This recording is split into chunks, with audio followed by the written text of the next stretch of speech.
So now that we've got our robot in particular out of the way, I'm just going to go over how Cascade lifts in general work. So this Cascade in particular is a 4-stage Cascade. So we have our first stage here, which is directly connected to the base. Then we have our second stage here, our third stage here, which goes all the way here, and then our fourth stage is just a small stage here, but it's what is everything else connected to. So you can see it also moves along, up and down, along the third stage here. So now how cascades, how they actually work, because they look kind of crazy, is that, so first, I guess the easiest way to imagine how they work is that if you imagine that you have just your first stage here, the one that's attached to the base here, this one that doesn't move at all. If you imagine that you have this with its chain, when you power that first stage, the chain just goes around in a circle. Now, if you somehow need to have a way to attach the structure of the second stage to the chain of the first stage. So how do you attach metal to chain? Well, you can have an axle going horizontally through the through the C channels, and you can mount these pillow bearings on the chain. You can see there, and so when these chains move up, that it is connected to the C channels here, and so it pulls the C channel up.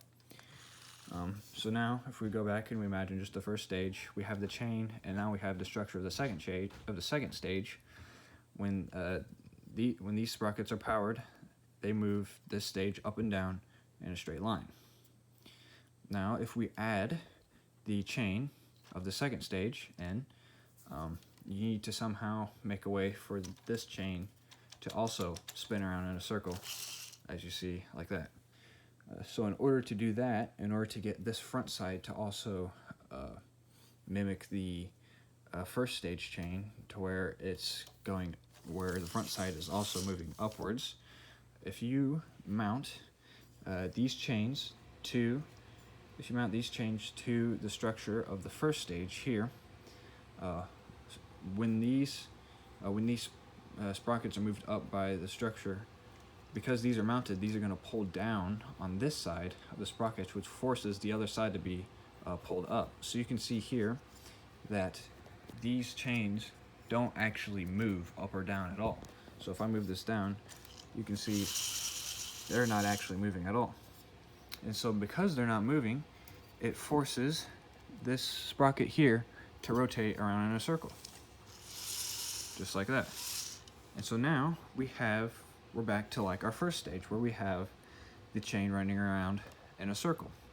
So now that we have this front side that is able to move up, we're able to repeat the same thing, where we attach the structure of this stage to the chain of this, and then mount this chain back to the structure of here.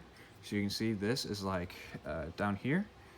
This chain doesn't actually move at all relative to these C channels. And so it's pulling up on these sprockets, which then you can continue on the cascade effect. So that's how cascades in general work.